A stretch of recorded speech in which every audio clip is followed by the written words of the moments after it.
My name is Jessica Namical, and I am here for the Abusable Past to talk with Elliott Powell about his book, Sounds from the Other Side.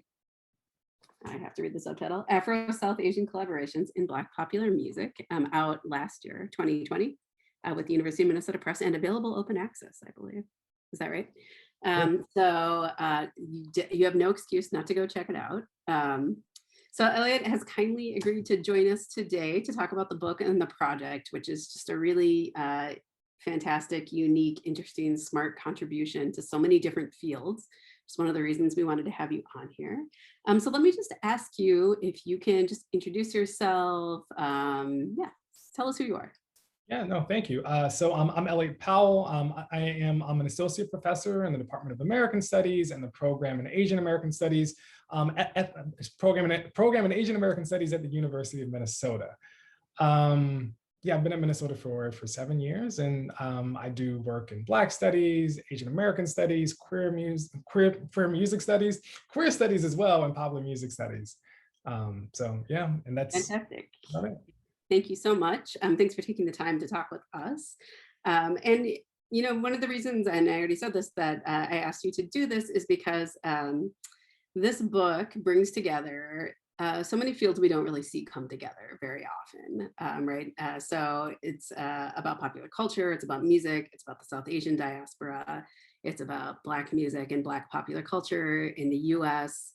So can you just give us some background on how you came to the project? And if it was, you know, if you faced any obstacles in doing something so innovative and new? Thank you for calling the book innovative. So one, thank you for that. Yeah, so the seeds of the book actually predate graduate school. So I was an undergraduate and I was at the University of Chicago. And when I was an undergraduate, there were a number of songs in hip hop that were sampling South Asian music, whether it's Bollywood, whether it's North Indian classical music, or they would feature usually South Asian artists, sometimes South Asian American artists, or they would feature some sort of instrumentation from South Asia. And I really liked the music, right? So that was one thing. I was just like, I was so into, like, you know, Missy Elliott's Get Your Freak On, and Tweets Call Me. There were just a number of songs. And I was like, oh, this is just really, really cool stuff. And I just kind of wanted to know more, right? And so when I was an undergraduate, I just started to take so many classes that could help me kind of make sense of this moment.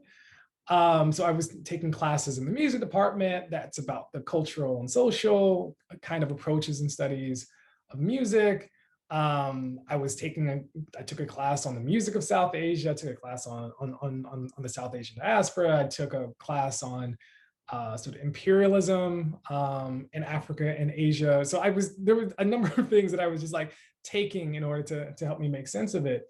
And so when I ended up applying to grad school and getting into grad school and going to NYU, I went in having something like the book in mind, right? At the time that I was in grad school, I thought it was just still going to be about the contemporary moment. It's still going to be about the early to mid 2000s and the kind of music there. And it shifted as things do, right, in grad school, to what started to become a comparative project. So it was contemporary hip hop and then jazz in the 1960s. So that was going to be the kind of comparative project. And then it wasn't until I started here at Minnesota and turned the dissertation into a book that I realized what I was actually more interested in was tracing kinds of histories, I was interested in tracing kind of, you know, sort of lineages and genealogies of these kinds of collaborations.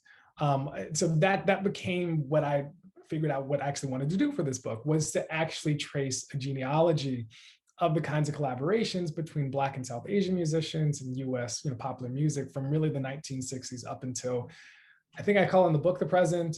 I do end around 2016, but that was the kind of that kind of became the approach, right? So it starts off in college, and then it morphed into a dissertation, and obviously now it's a book.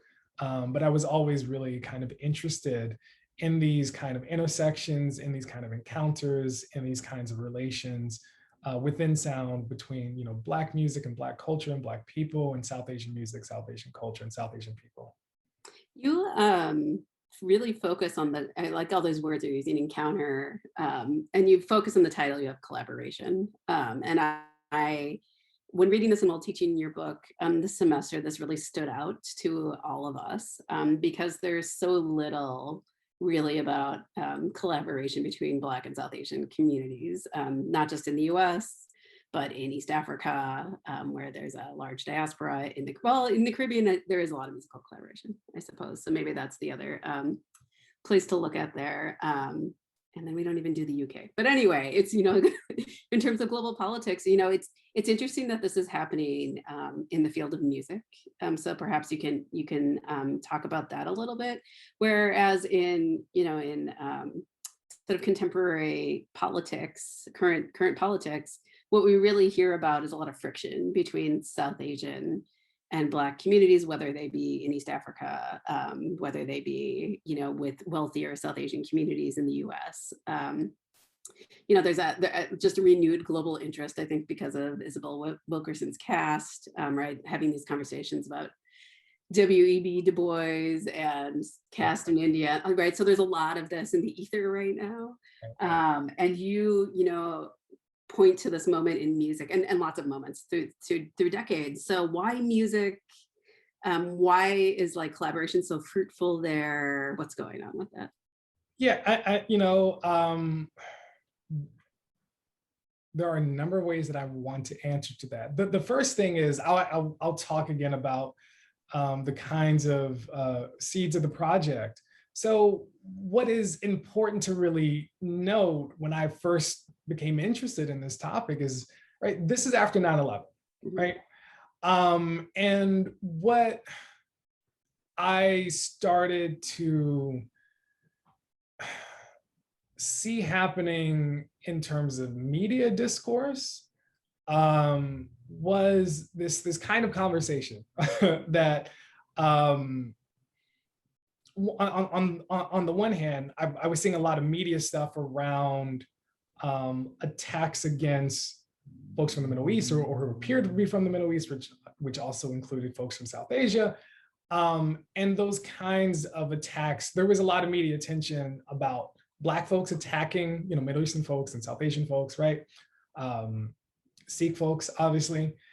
And so that was the thing that I was like, this feels weird, right? But when this hip hop moment was happening, there were also scholars and journalists who were saying that this kind of music, that sort of African-American kinds of musicians and producers who were sampling South Asian music, were being agents of, you know, sort of the US government, being agents of basically sort of US imperialism in the Middle East and very much in Asia more broadly. And that wasn't how I was hearing the music, right? That's not how, when I talked to folks about this music, that's not how they were reading it. And so that became the kind of, I think, drive there, is that the things that I was seeing and the ways in which folks seem to be talking about this music were not really aligned with how actually the musicians themselves were understanding the music that they were making, but also a lot of audiences, right? So there is a book by T. Carlos Roberts that's titled Resounding South. Sorry, it's titled Resounding Afro-Asia, and there's a really important chapter. So they talk about a song called Addictive, which was by this Black R&B artist by the name of Truth Hurts. I also talk about her in my book. But T. Carlos Roberts picks up on a lot of moments about audience perception and how a number of South Asian Americans, but also South Asians, really loved Addictive. And so Roberts is trying to kind of say, there's something else happening here, right? There's this other thing happening. And I remember reading Robert's book and thinking, that's actually what I'm also trying to get at, that there's something else that's happening, that there's something perhaps beyond the kind of sort of commonsensical or what might be readily kind of available. So that's how I actually come to this notion around the other side, right? There's something else happening on the other side that needs to be discussed. And so for me, what's happening on the other side is really collaborations. What are happening are these interactions, are these encounters, are these relations where something else is happening. And I want to pay attention to that something else. I'm not trying to make an argument that the kinds of, how do I put this? The kinds of moments of interactions that might not be positive aren't happening. That's not what I'm trying to say, right? But what I am trying to kind of say is there's this other thing that needs to be acknowledged, that needs to be addressed, that needs to be approached, because it isn't this really, I think, facile kind of argument that you can make. There's something else happening. Yeah. And so again, really inspired by, again, so T. Carlos Roberts and their work and thinking about Afro-Asian sets of collaborations. I became really interested in thinking, all right, how might I think about this in terms of Afro-South Asian kinds of collaborations? How might sort of collaborations be this kind of otherwise kind of possibility, this other side? So that's where that comes and why it's really important for me.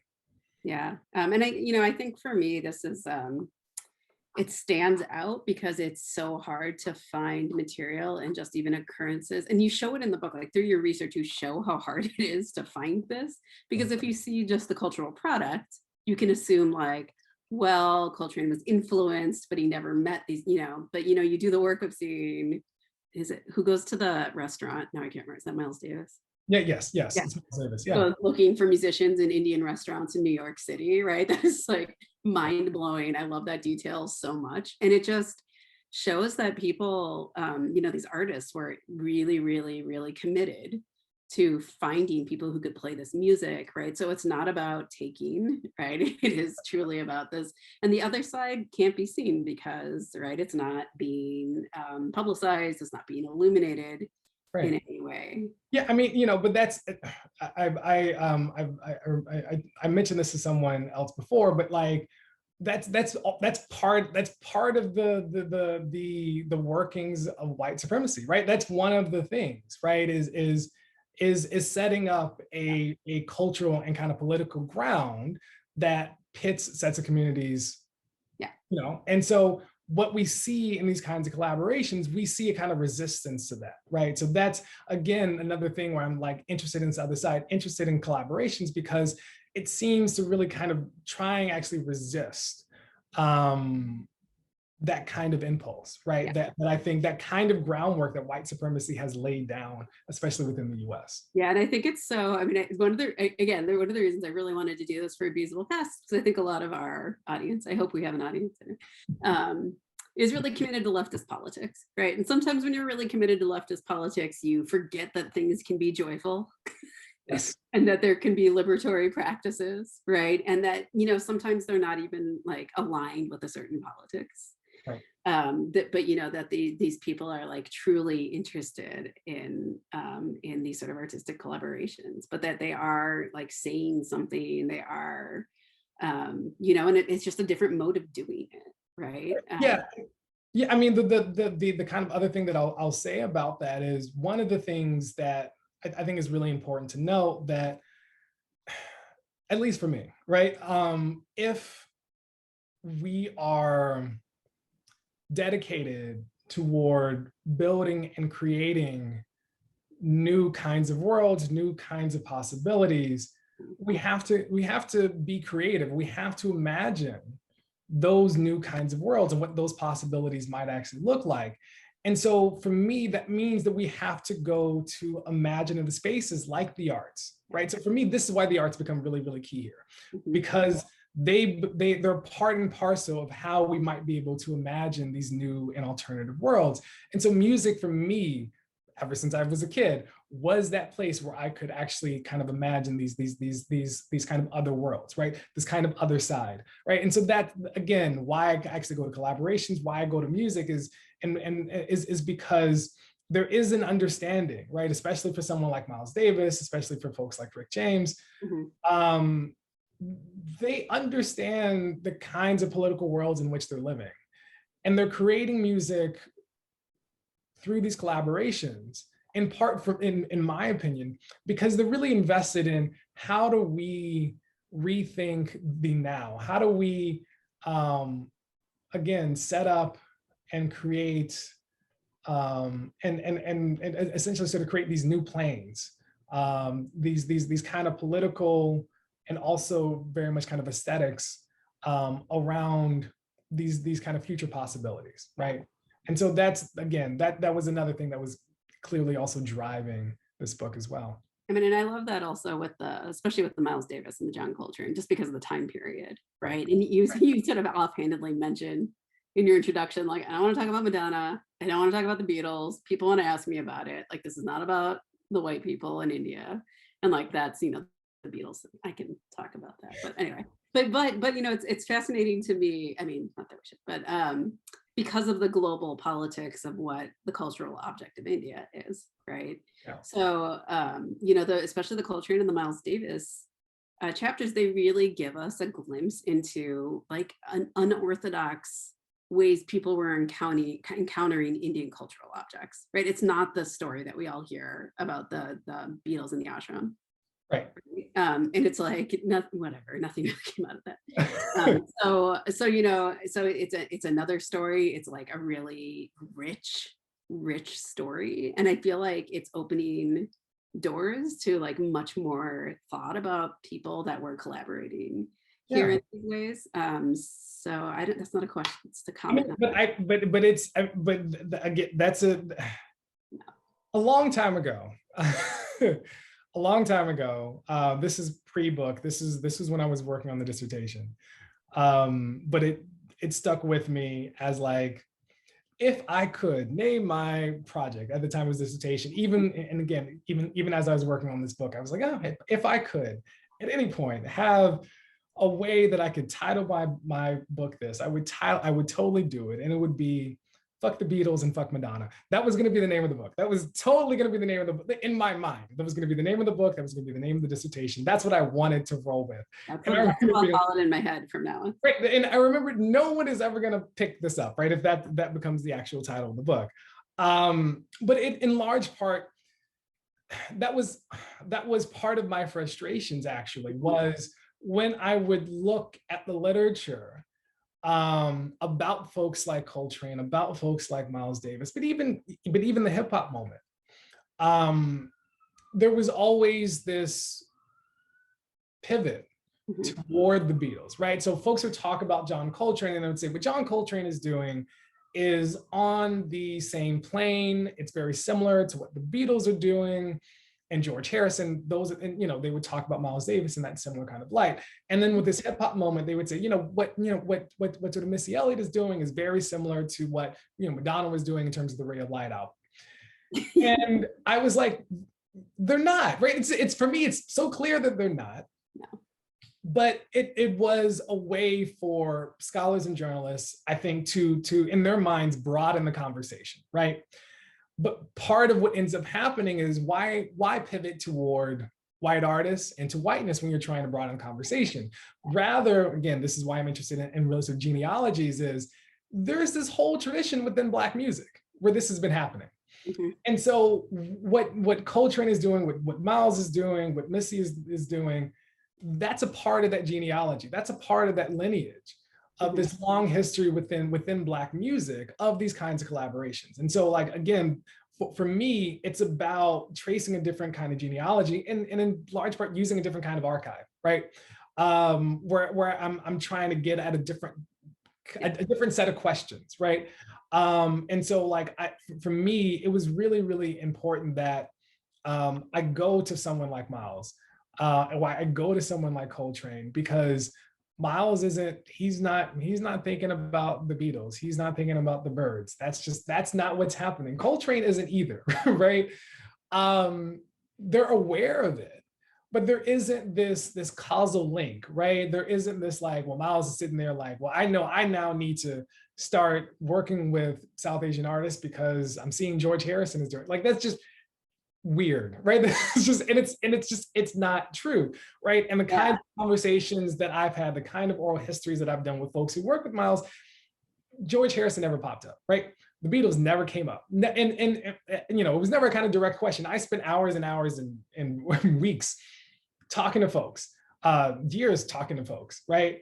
I said weeks because I remember there was a period when I talked to Miles Davis's friend and personal photographer, where I was flying between Minneapolis and LA, what felt like every other week, to sit down and just talk to him more about Miles Davis. And I remember just being like, I'm just spending a ton of money on this. But anyway, again, never came up in any kind of conversation, never, right?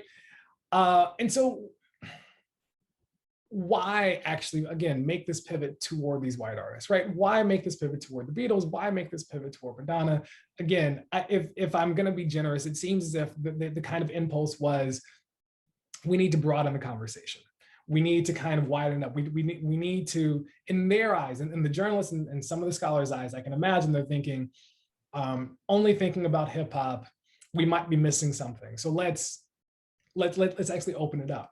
But again, the way in which that conversation got opened up is, let's talk about white artists versus, we know how expansive Black music is. There's not a kind of like, well, let's talk about what's happening in other genres of Black music where this is happening.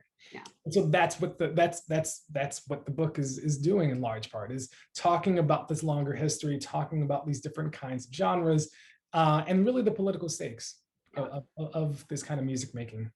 Yeah, and I think from coming from the sort of South Asia perspective, from my own work, you know, it really deepens our understanding of the sort of cultural work that the diaspora was doing, right? Because I think, you know, especially with the Madonna's, actually, I'm going to bracket her, but, you know, I mean, the Beatles are British, right? It's the end of the empire. They're like following the hippie trail.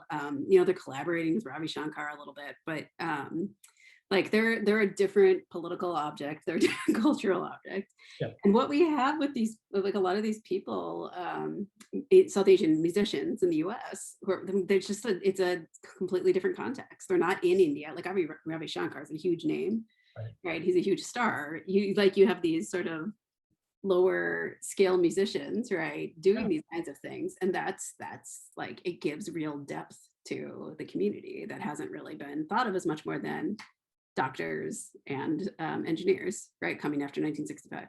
Right. I mean, this is the thing, right?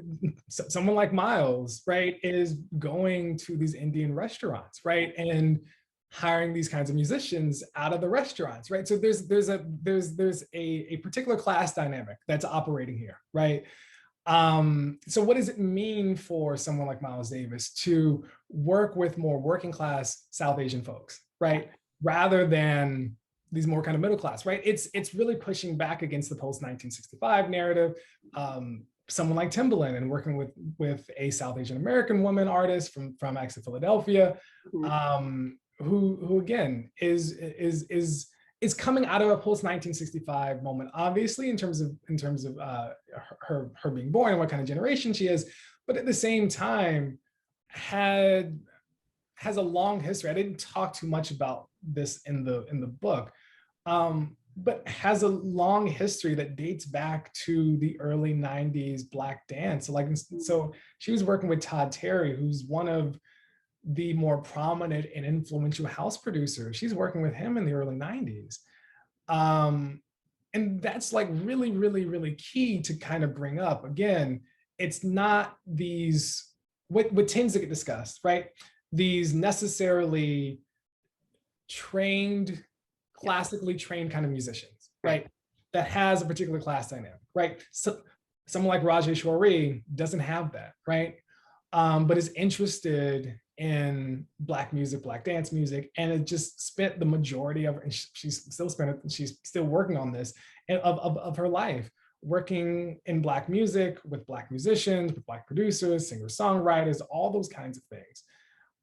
Yeah, it gives you a different kind of class dynamic that is, I think, still lacking in a lot of the kinds of conversations that we have with folks like Madonna, or folks like the Beatles, or whoever, right? Yeah. I mean, I think, and not to insert too much South Asian like politics into this, but I mean, it seems like with the Madonna, and whenever you hear this, is like when you hear pushback against that about the appropriation. The Madonna's wearing a sari, Madonna's wearing a bindi, all of these things, but like we are brown and like we experience all of this. I mean, that's like a very classed conversation also, and it's like just sort of building on these ideas of third world countries as intrinsically poor, like sort of depraved places, and it's a really like flat, inefficient conversation to have, right? And you just completely, like, not only do you avoid it, you reject it from page 2.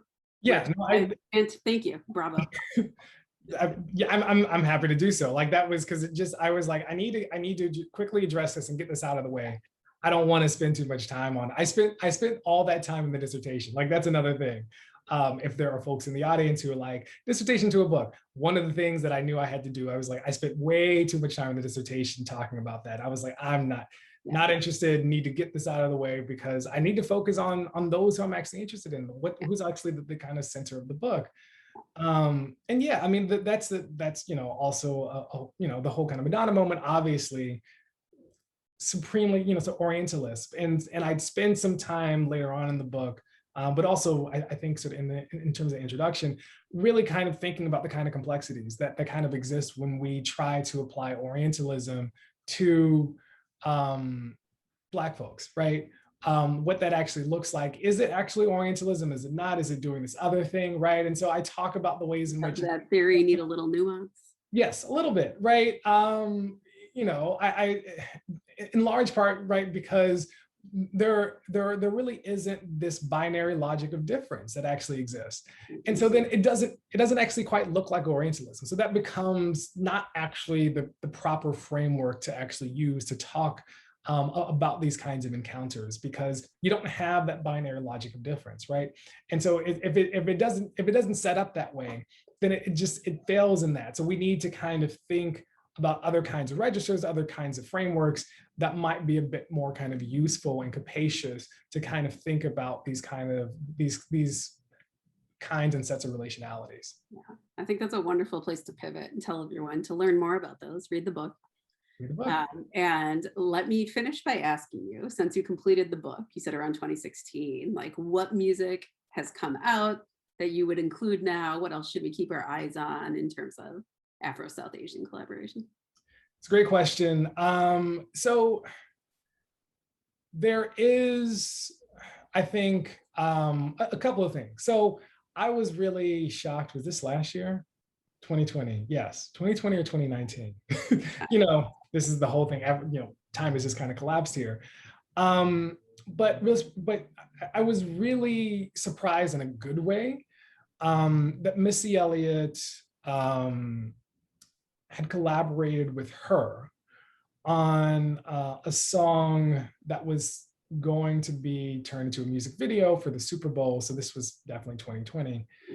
And the song was and is a reworking of the Beatles song Paint It Black. That's the Rolling Stones song. Yes, I'm sorry. I didn't mean to say the Beatles. Sorry, I have Beatles on the brand. I meant to say Rolling Stones. Sorry. But they used the sitar in it. Yeah. Yes, so that's where I was kind of going with it. All these white people look the same. Yeah, I was gonna say. Well, I was like, why did I say the Beatles? I meant to say the Rolling Stones. Yeah, I mean.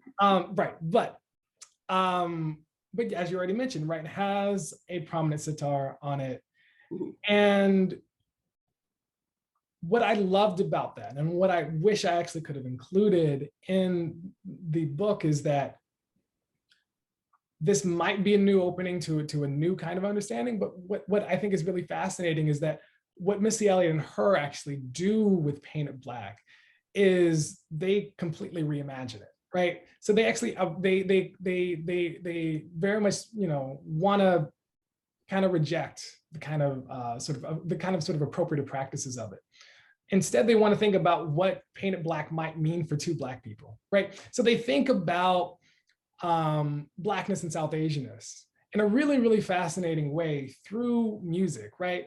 So Missy Elliott and her are like, what does it mean to paint a Black, right? What does it mean to create these Black worlds? What does it mean to kind of work with South Asian music in order to create these kind of Black worlds? What might that mean as a kind of possibility of collaboration, of sort of solidarity, of coalitions, right? So that's really, I think that 2020 moment is really important, again, because it's a rethinking, a retheorizing, a reconceptualizing of the possibilities of that song, right? Taking, this kind of Rolling Stones classic, and then just saying, we're going to do something else different, and we're going to actually try and make sense of it as two Black folks, right? And when I heard that song, and when I saw that commercial, I thought, oh, this is brilliant. And it made me feel like, okay, my work still has a lot of relevance, which I was happy to see, right? Because it's like 2020, perfect, right? The book's coming out in 2020. So if there was any time that I could talk about this, I would definitely talk about it.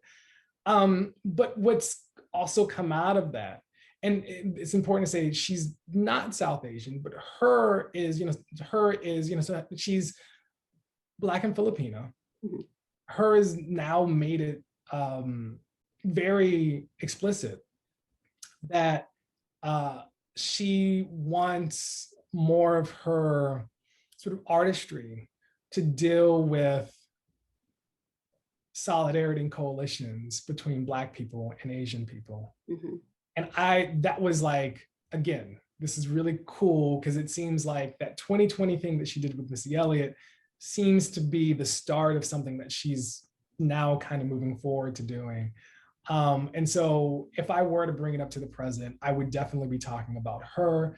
I would definitely still be talking about Missy Elliott, because also Missy Elliott hasn't actually left that behind, right? So she's still very much interested in terms of these collaborations. That's something Missy Elliott's still interested in. Her production partner Timbaland is also still, sort of very invested in it as well. And since the book has come out, people have been sending me music, right? And so that's also been really cool. So I'll get, people have like sort of DM me on Twitter or sent me an email. So I got like a DM from actually one person, was like, check out this new song. And I was like, oh, and I was like, this is really cool. So like folks now have, obviously I thank them for like bringing more kinds of music like this to my attention.